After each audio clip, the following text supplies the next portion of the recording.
किस तरह एक आदर्श सोसाइटी बनाने की कोशिश की थी, शहीदों के परिवार को धोखा दिया था, इससे तो नांदेड़ और पूरा भारत भली भांति परिचित है। आप जानते हैं ना वो कौन है? पता है?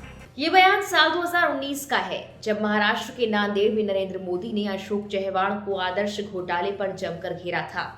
गौर करने वाली बात तो यह है कि महाराष्ट्र के पूर्व मुख्यमंत्री और कांग्रेस कार्य समिति के सदस्य अशोक चव्हाण ने कुछ दिन पहले ही कांग्रेस से इस्तीफा दे दिया है और अब वही चव्हाण, जिन्हें भाजपा कभी घोटालेबाज कहा करती थी, वो भाजपा में ही शामिल हो गए हैं। इतना ही नहीं, चव्हाण को पार्टी ने राज्यसभा का टिकट भी थमा दिया है। आखिर भ्रष्टाचार के नाम पर जिसे भाजपा ने लपेटा, उसे पार्टी में शामिल करने के पीछे बीजेपी की क्या रणनीति है? चलिए समझने की कोशिश करते हैं इस वीडियो में। ये भाजपा सरकार सीबीआई का पूरा इस्तेमाल पॉलिटिकल वेंडेटा के लिए, अपना जो पॉलिटिकल एजेंडा है उसको पूरा करने के लिए सीबीआई का इस्तेमाल ये हो रहा है भाजपा सरकार की ओर से। शहीदों के परिवार को धोखा दिया था, इससे तो नांदेड़ और पूरा भारत भली भांति परिचित है।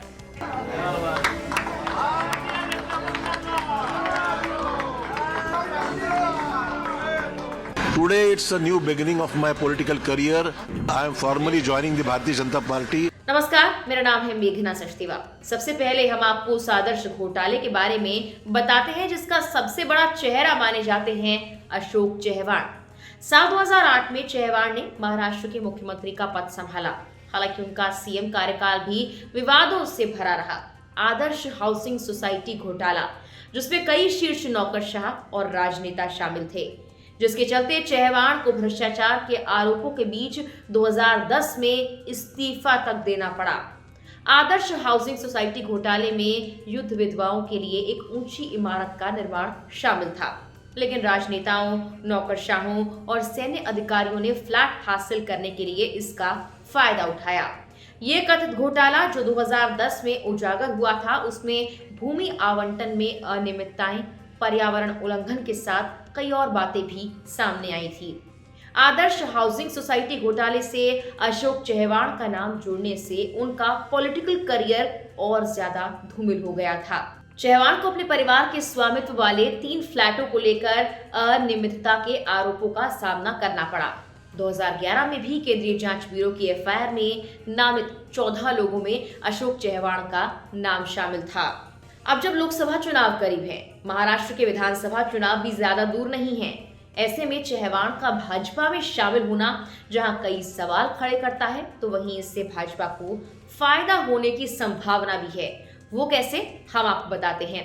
दरअसल राजनीतिक विश्लेषक ये मानते हैं कि अशोक चव्हाण सूबे की सियासत में काफी एक्टिव रोल चाहते थे।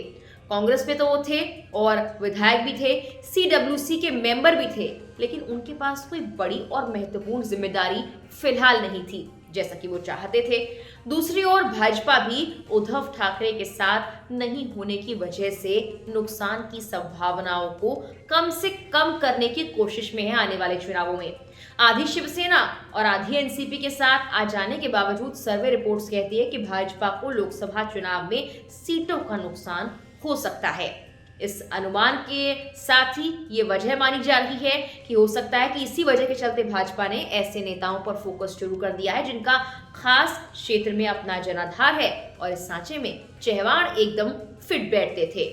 अशोक चव्हाण पूर्व मुख्यमंत्री शंकरराव चव्हाण के बेटे हैं। कांग्रेस अगर महाराष्ट्र के मराठवाड़ा क्षेत्र में मजबूत पकड़ रखती है तो इसके लिए भी श्रेय शंकरराव चव्हाण को ही दिया जाता है। 2014 के लोकसभा चुनाव की अगर बात कर ली जाए, अशोक चव्हाण ने मोदी लहर के बावजूद नांदेड़ लोकसभा सीट कांग्रेस की झोली में डाल दी थी। ये साबित भी कर दिया था कि किस तरह से वहां पर कांग्रेस मजबूत है। हालांकि वो 2019 का चुनाव हार गए और अंतर 40,000 वोट के करीब था। ये स्थिति तब थी जब भाजपा और शिवसेना एकजुट थे और एक साथ उन्होंने चुनाव लड़ा था, और वंचित बहुजन अघाड़ी के उम्मीदवार को 1,66,000 के करीब उस वक्त वोट मिले थे। बदली परिस्थितियों में नांदेड़ की जंग भाजपा को मुश्किल लग रही थी। और शायद यही एक वजह है कि इस सीट का नाम भी पार्टी की लिस्ट में मुश्किल कैटेगरी में शामिल कर लिया गया था। कांग्रेस की सबसे मजबूत गढ़ में गिनी जाने वाली इस सीट से 1952 से लेकर अब तक हुए चुनावों में सिर्फ 4 बार ही गैर कांग्रेसी उम्मीदवार जीत पाए हैं। भाजपा को 2004 और 2019 में जीत मिली थी, तो वहीं 1977 में जनता पार्टी और 1989 में जनता दल ने ये सीट अपने नाम की थी।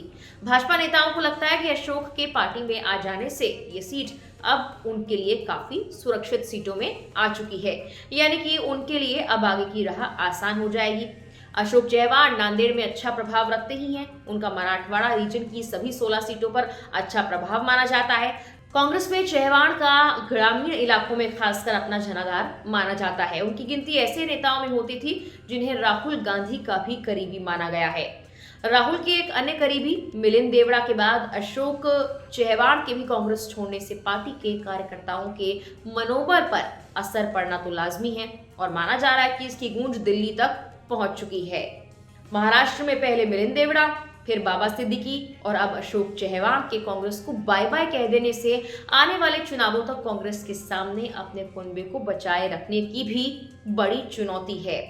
वहीं कांग्रेस के पूर्व नेता गुलाम नबी आजाद ने भी चहवाण के भाजपा में जाने पर कहा कि आने वाले दिनों में और लोग कांग्रेस छोड़ सकते हैं।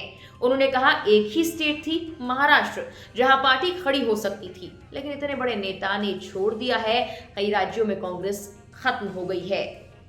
अशोक चहवाण की भाजपा ज्वाइन करने पर आप क्या कहेंगे? आपकी राय हमें कमेंट बॉक्स पे जरूर बताएं। फिलहाल के लिए इस वीडियो में इतना ही।